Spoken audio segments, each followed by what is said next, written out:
अगला क्वेश्चन इसके रिलेटेड ही है, ब्रॉडर मार्केट से 2025 के लिए कौन से बड़े थीम्स और सेक्टर्स आपको लगता है कि आउट परफॉर्म कर सकते हैं? ट्रस्ट म्यूचुअल फंड का हमेशा से लॉन्ग टर्म इन्वेस्टमेंट पर फोकस रहा है, तो कौन से बड़े थीम्स और सेक्टर्स आपको लगता है कि अगले से 3 से 5 साल में आउट परफॉर्म कर सकते हैं? तो सबसे बड़ा जो फोकस जैसे हम कह रहे हैं कि जो हमारा इंफ्रास्ट्रक्चर और manufacturing both government as well as private sector पे फोकस है, वो कंटिन्यू रहेगा, वो बरकरार रहेगा।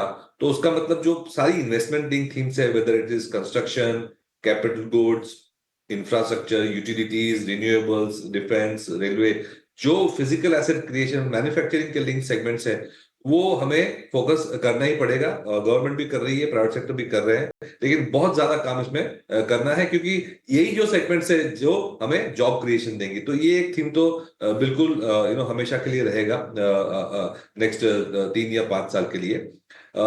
जो मीडियम टर्म में मैं कहूंगा, तो अभी भी जो हमारी कंजम्पशन की जो ग्रोथ है, वो एक्सक्यूज मी, वो अभी भी एक के शेप्ड नेचर का है। के शेप्ड मीन्स जो ऊपर का जो वर्ग है, ऊपर के जो प्रीमियम जो लेवल है, वहां पे कंजम्पशन अभी भी ज्यादा हो रही है। नीचे जो है वो कंजम्पशन अभी जो ग्रोथ है वो कम हो रही है। इसका मतलब ये है कि जो कोविड के बाद का जो डैमेज हुआ था गरीब गरीब वर्ग में, वो अभी तक फुल्ली रिकवर नहीं हुआ है। और उसकी वजह से हम ये भी देख रहे हैं कि गवर्नमेंट, स्टेट गवर्नमेंट्स ने काफी सारी जो जो योजनाएं दी हैं, लाड़की बहन एक्सेट्रा, वो बेसिकली वो स्ट्रेस को कम करने के लिए योजना है। तो मेरे ख्याल से कंजम्पशन में अभी भी हम प्रीमियम सेगमेंट पे ही फोकस कर रहे हैं, और मेरे ख्याल से नीचे का वर्ग जब रिकवर करेगा, तब नीचे की जो कंजम्पशन क्लासेस हैं वो रिकवर करेंगी, तब भी प्रीमियम में तो हमेशा मेरे ख्याल से कंसिस्टेंसी रहेगी। तो प्रीमियम कंजम्पशन है, फाइनेंशियलाइजेशन सेविंग्स है, क्योंकि जैसे इनकम लेवल बढ़ रही है, मिडिल क्लास बढ़ रहा है, रिच क्लास बढ़ रहा है, तो हम देख रहे हैं कि wealth management, broking, asset management, insurance, सारी जो सेविंग्स के लिंक्ड जो थीम्स हैं, वो ज्यादा हाई रेट्स पे ग्रो कर रही है। तो ये भी मेरे ख्याल से एक लॉन्ग टर्म थीम जो है हम प्ले कर रहे हैं। और तीसरा जो हम थीम प्ले कर रहे हैं, वो बेसिकली ये है कि जो नई कंपनीज आ रही हैं, जो न्यू बिजनेस मॉडल्स क्रिएट कर रही हैं, एग्जिस्टिंग बिजनेस मॉडल को डिस्टर्ब कर रही हैं, वो वैसे मॉडल्स जो ऑलरेडी 4-5 बहुत सक्सेसफुल मॉडल्स लिस्ट हो चुके हैं बाजार में, लेकिन मेरे ख्याल से अभी तो बहुत ज्यादा प्राइवेट इक्विटी और वेंचर कैपिटल फंडेड कंपनीज हैं जो जो बाजार में आएंगी अगले 1 से 5 साल में। यहाँ भी हम काफी एक्साइटेड है, क्योंकि स्टॉक पिकिंग इसमें भी अच्छी हो सकती है। Specific consumption new age spaces पर आप बात कर रहे हैं। दो और सेक्टर्स हैं जिस पर आपका नजरिया मैं जानना चाहूंगी, एक तो रियल एस्टेट और साथ ही आईटी। रियल एस्टेट के लिए जहां कंजम्पशन की ही आप बात कर रहे हैं, दो थ्योरीज हैं इनफैक्ट, बायर सेलर क्या चाहते हैं और साथ ही डेवलपर्स का क्या एंटिसिपेशन है। बायर्स और सेलर्स अपनी प्राइस लेकर बैठे हैं। बायर का कहना है कि इन स्तरों पर भी मुझे रियल एस्टेट महंगा लगता है, और सेलर का ये कहना है कि मैं इन्हीं स्तरों पर रियल एस्टेट को बेचूंगा। और डेवलपर्स की अगर माने तो वो सेल्स फिगर से काफी खुश नजर आ रहे हैं। सो आपका क्या टेक है रियल एस्टेट पर? बिकॉज ओवरऑल अगर देखें रियल एस्टेट की अपसाइकिल तो जारी है। और साथ ही आईटी सेक्टर कनेक्टिंग स्पेस है इंटरनेशनल मार्केट्स के साथ, क्योंकि इंटरनेशनल मार्केट में भी जिस तरह से नैस्डैक की चाल है, उसका एक eventual impact domestic IT players पर भी आता है, और हमारी खुद की डोमेस्टिक ट्रिगर्स भी हैं। आईटी सेक्टर भी एज डिफेंसिव कामकाज काफी बेहतर कर रहा है। व्हाट्स योर टेक 2025 के लिए दोनों सेक्टर्स पर?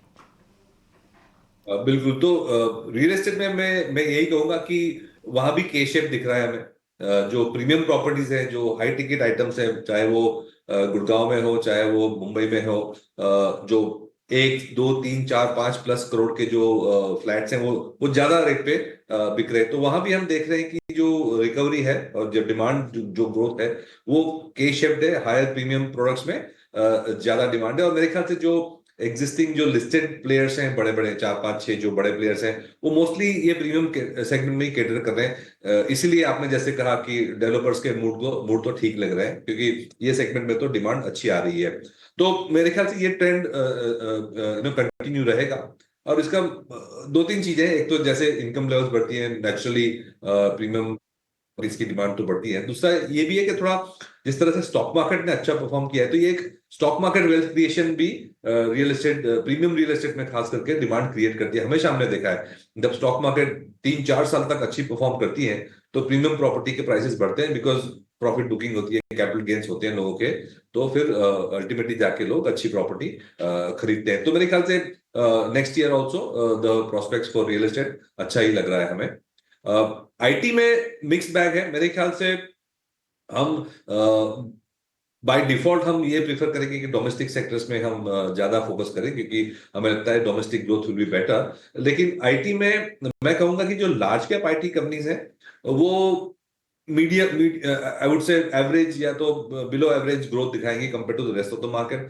वी आर टॉकिंग अबाउट कि भाई 8 9 10 11% का ग्रोथ लॉन्ग टर्म में दिखाएंगी ये कंपनीज, बिकॉज पहले देखे 21 से पहले देखे तो इतना ही ग्रोथ डेमोन्स्ट्रेट करी थी बड़ी कंपनियां, क्योंकि ऐसी कोई वो प्रोडक्ट लिंक कंपनीज नहीं है कि जहां पे सडनली कुछ स्केल अप हो जाए डिस्प्रोपोर्शनेटली। मोस्टली हमारी जो आईटी सर्विसेज कंपनीज हैं वो सर्विसेज दे रही हैं और मोस्टली कॉस्ट बेसिस पे काम करती हैं। तो यूएस जो डिमांड है उस पर डिपेंड करती है।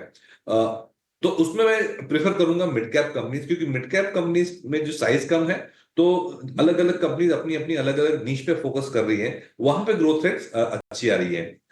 और अगर जैसे ट्रम्प ने कहा है कि यूएस कॉर्पोरेट्स को इन्वेस्टमेंट्स के लिए ज्यादा इंसेंटिव्स मिलेंगे और मिल रहे हैं, तो मेरे ख्याल से स्पेंडिंग भी बढ़ जाएगी। तो मेरे ख्याल से mid cap IT looks like a good place to be in.